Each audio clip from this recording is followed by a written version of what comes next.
Are you ready to learn to get rid of stress in your life? To learn how to deal with the emotional turmoil that causes strokes, heart attacks, bad health, and even weight gain?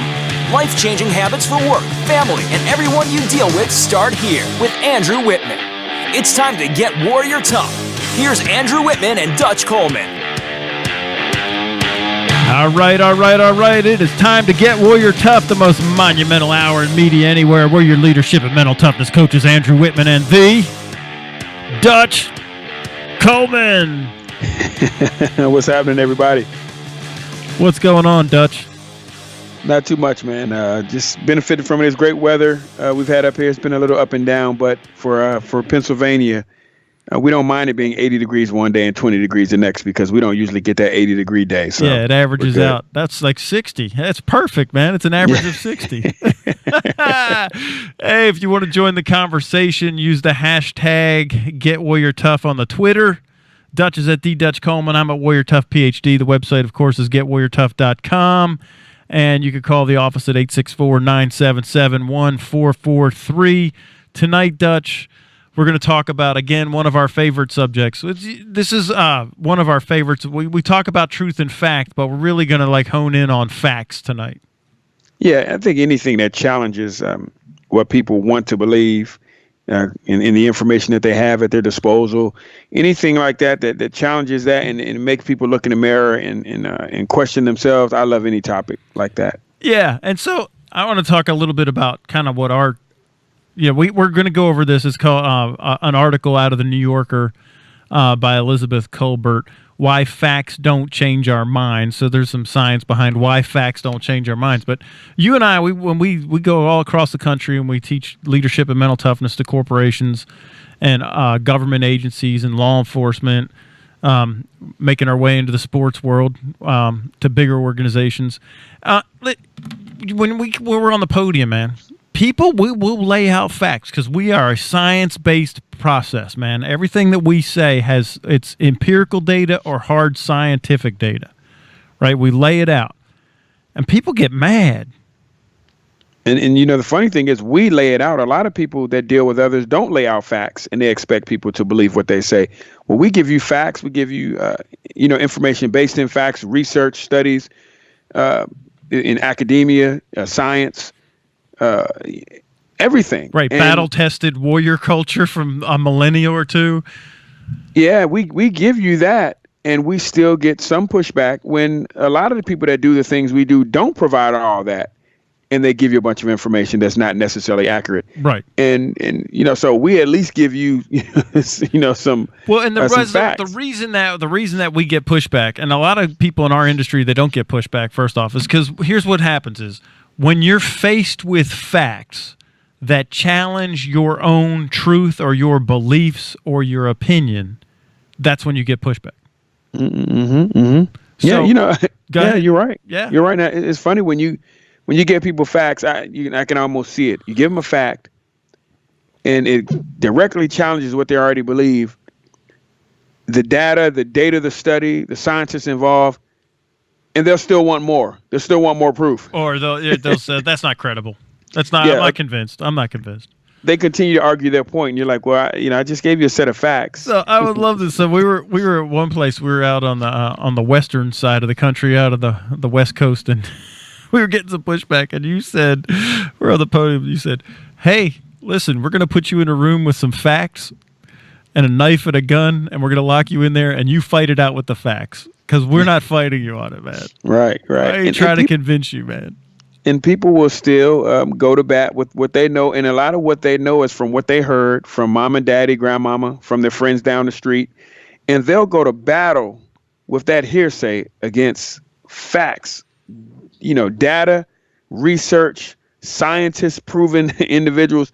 They'll go to battle toe-to-toe against those people with stuff they heard from grandma. Right, and I always use this line, right? I'm like, hey, man, I'm not trying to convince you of anything, right? I'm not trying to convince you that the Earth is round. If you want to believe it's flat, there's nothing that I could say that would change you from believing it's flat, and that's the absolute. That's truth, because people do not want to change their belief. And I say this, and my son and my oldest son, Drew, he's down at the Citadel. He's almost finished his freshman year. In 3 weeks, he gets recognized, so he won't be a knob anymore. He'll actually join the Corps of Cadets and be recognized as a human being. That's good stuff there. That's good stuff. So he's going to have Recognition Day, which is a huge day. They say the two biggest days for those guys down there is Recognition Day and Graduation Day, or the day you get the ring. I can't remember which one. Anyway, well, there's 3 days. So anyhow, we were having this conversation. He was home this weekend. I hadn't seen him since like Christmas break. So we were chatting, and I said, listen, every one of my beliefs is up for review, and every one of my beliefs have been vetted. So when new information, new facts, new data is presented, I'm not afraid to look at it. In fact, I crave that so that I could re-review my beliefs and then re-vet them. And this is how, and you and I, we've talked about this before, this is how I could be a, Christian, a missionary's kid, and I am an ordained minister. My PhD's in theology. I could be a Christian, be like family with the Liebermans who are Orthodox Jews, and also go across the street to Muhammad and Linda's house who are Sunni Muslims. And I'm not afraid to be in either of their presence, and I'm not afraid to learn about their beliefs and because my beliefs are vetted. The only reason that you would get upset at somebody else's beliefs is because yours aren't vetted. Yeah. I some people I know, they love being smart, but they're not interested in getting smarter. They want to sit there where they are as smart. I'm smart. But then when you give them information that will make them smarter, that challenges them being smart, well, why don't they embrace that information and say, hey, this is an opportunity for me to become smarter? Because you're giving me information, data, facts that's going to make me smarter. No, they want to sit where they are and where they already consider themselves as smart and be there. And you're like, no, that doesn't make any sense. Why wouldn't you want to be smarter? Why wouldn't you want to absorb that information, to hear that, to make it a part of what you know and who you are? No, we'd rather stay where we are as smart, even if we're not really smart.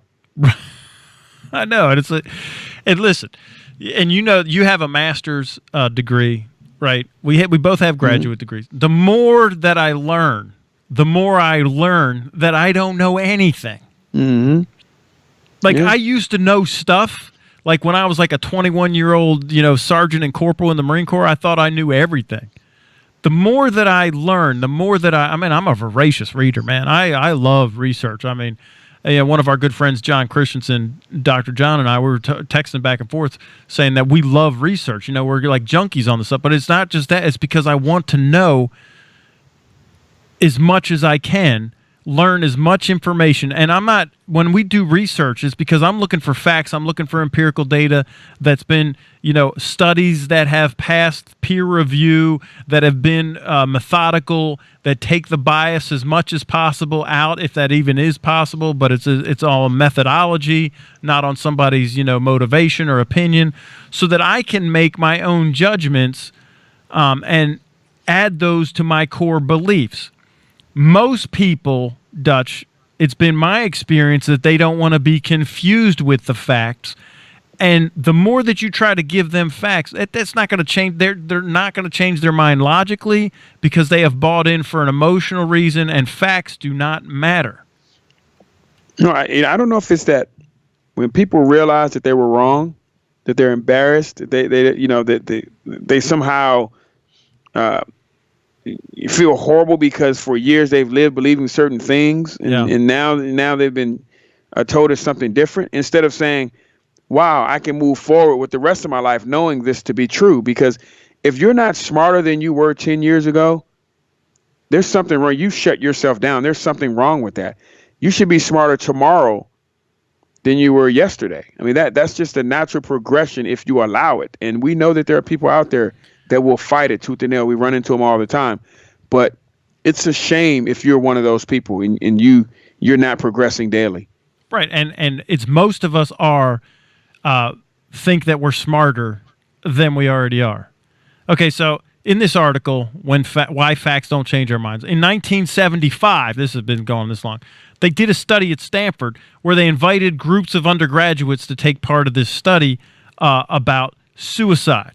And they were presented with pairs of suicide notes, and each pair one note had been composed by a random individual, and then the other one was an actual suicide note. So they had placebo notes, fake notes, and real notes. And then the students were they were asked to distinguish, pick the real one, and then throw away the, what's the real one, what's the fake one.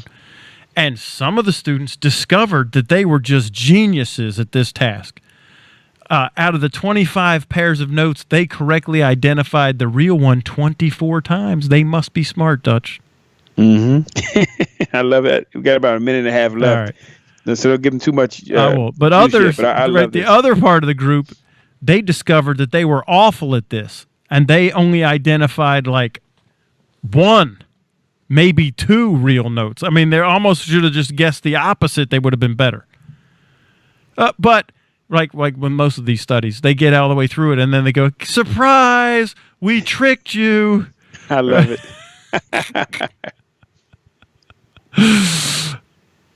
There was only a few notes that were genuine, and all of the rest of them were fictitious. So only a couple of the notes were real, and all the rest of them were fake.